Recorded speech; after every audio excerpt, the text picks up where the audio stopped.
Hello guys, welcome to my another blog. আর আজকে আমি একদম সকালবেলা চান টান করে রেডি হয়ে গেছিলাম। আর আমাদের বাড়িতে এসেছিলো এই ভাগ্নিটা। এটা কিন্তু আমার মাসির মেয়ে, নাতনি হয়, মানে মেয়ের মেয়ে। কেমন আছো? তুমি ওখানে জিজ্ঞাসা বলো কেমন আছো সবাই। তোমরা কি ভাত খেয়েছো? বলো। ভাগ্নির সাথে কথা বলার পরে আমি পুরো রেডি হয়ে গেছিলাম আর বেরিয়ে পড়েছিলাম আমার ক্লাসের জন্য। আর ক্লাসে এসে দেখি আজকে তো শিফটিং আছে, মানে আমি যে ক্লাসে করতাম সেইখান থেকে আলাদা জায়গায় আমাদের শিফট হচ্ছি। আজকে আমাদের যেখানে আমরা মেকআপ শিখতাম এই যে এখানটাতে, এখান থেকে একদম আমাদের শিফট হয়ে চলে যাবো শঙ্করপুরে। তো তার জন্য চলো টোটো ডেকে নিয়ে আসি, কারণ টোটোতে করে মালপত্র যাবো। জয়ের শিফটিংয়ের সাথে সাথে এই ইঁদুরটাও কিন্তু ঘর থেকে বেরিয়ে গেছিলো। তো আমি ভাবলাম সেই জিনিসটাও একটুখানি ক্যাপচার করে নিই। দেখো ইঁদুরটা কীভাবে বেরিয়ে গেছে। আর তারপরে এই যে দেখো সব মালপত্র উপর থেকে নামানো হয়ে গেছিলো আর এই টোটোটা করে আমাদের নিয়ে যাওয়া হবে। তো আমরা একদম চলে এসেছিলাম। মাঝের ক্লিপটা আমি কিন্তু নিতে ভুলে গেছিলাম। আর যেখানে আমাদের ক্লাসের জন্য রুম ভাড়া নেওয়া হয়েছে তার ছাদে কিন্তু এই যে দেখো কত রকমের গাছ আছে। তো সেগুলো কিন্তু আমরা সবাই উপরে এসেছিলাম এবং দেখতে এসেছিলাম কোথায় কীরকম। তো আমাদের এই যে উপরে সবাই মিলে ঘুরছিলাম একটুখানি, তারপর নিচে যাব এবং আবার ক্লাস শুরু হবে। তো আমরা প্রথমত নিচে চলে আসলাম এবং ক্লাসের সরঞ্জাম সব কোথায় কী রাখা হবে সেই বিষয় নিয়ে কথা হচ্ছিল এবং আমরা সব কিছু জিনিসপত্র সাজিয়ে রাখছিলাম। এদিকে সরস্বতী দি, শিবানী দিও ছিল, যারা হাই করে দিল তোমাদের সবাইকে।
সো গাইস, তোমরা দেখতেই পারলে আমাদের ক্লাসের মাঝখানে কিন্তু জয় আর গোবিন্দ একটু কোথায় যেন গেছিলো আর তার মাঝখানে কিন্তু আমরা সবাই নাচতে শুরু করি। আমরা নানপুরি পাইনি, তার জন্য আমরা আলাদা প্ল্যান চেঞ্জ, আলাদা কিছু নিয়ে নিয়েছি। প্ল্যান চেঞ্জ হতেই পারে, সেটা না বলার কিছু নেই।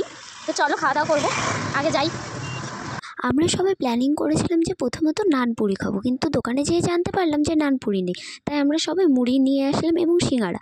সবাই মিলে একসাথে মুড়ি খাচ্ছিলাম, মানে ঝালমুড়ি যেটাকে বলে আর কি। হ্যাঁ বলো, আমাদের সাথে কুমার আমাদের ক্লাস করে তোমার কেমন লাগে? তোমার এক্সপেরিয়েন্স বলো। প্রথম কথা একটু হলো, কারণ কি এমন একটাও পার্সেন্ট নাই যে হচ্ছে এক্সাইটেড ব্যাপার কার মধ্যে নেই। এখানে সবার ফেসটা একটু ভালো করে দেখাও, কার মধ্যে কি আছে এক্সাইটেড ব্যাপারটা? অবশ্যই আছে, আমার আছে, খুব এক্সাইটেড। কি নাচ করছি দেখো। এখানে সব থেকে মানে কম, ঠিক আছে, মানে এক্সাইটেড থাকে, মানে যেটুকু থাকে এরা সব থেকে কম থাকে হচ্ছে এই মেয়েটা। আর দ্বিতীয় হচ্ছে আমরা খেলবো না, আমাদের দুজন গোবিন্দ, আমাদের দুজনকে। কারণটা হচ্ছে কি এরা যেরকম আসবেও যেরকম ভাবে তাড়াহুড়া করে আর যাওয়ার সময় খুব তাড়াহুড়া করে না, আমরা রেডি হয়ে যাবে, রেডি হয়ে যাবে, দৌড় দেয়। এরকম ব্যাপারটা ক্লাসে এরকম থাকতে হবে যে হ্যাঁ আমি শিখছি, আরো বেশি করে নিয়ে যাবো। এই ব্যাপারটা কারণ হচ্ছে সেই জন্যই খারাপ লাগছে। বাকি কাজের দিকটা সবাই একটু ভালো, সবাই একটু মন দিচ্ছে, কিন্তু বাকি দিকে একদম বেকার। চলো গাইস, আজকের মতো আমাদের ক্লাস কমপ্লিট। আজকে আমাদের পিকনিকটা দারুণ হলো। ওপরে আচ্ছা তো ও তাও ভালো, কিন্তু স্ট্যান্ডে করলে ভালো হয়, অনেক ভিউয়ার্স আসবে। আজকে আমাদের ক্লাসটা কিন্তু একটু লেটে শেষ হয়েছিল এবং তারপরে আমি আর অন্তরাদি অনেকগুলো ভিডিও বানিয়েছিলাম রিলস। তারপরে বাড়ি চলে আসলাম এবং ফ্রেশ হয়ে গেছিলাম। ফ্রেশ হয়ে যখন বিছানায় বসেছিলাম, দিদি হঠাৎ করেই পাকোড়া করে নিয়ে আসলো বাঁধাকপির, তো সেটা খাচ্ছিলাম বসে বসে এবং একটুখানি ভিডিও করলাম। আর ছোটদি এদিকে কী করেছে জানো, আইব্রো পেন্সিল ভেবে কাজল একেবারে ভুরুতে নিয়ে নিয়েছে। দেখো ভুরুটা কত বাজে লাগছে দেখতে। যাই হোক, আজকের মতন তো আমার এতটুকুই ব্লগটা। দেখা হচ্ছে আবার নেক্সট ব্লগে। টাটা।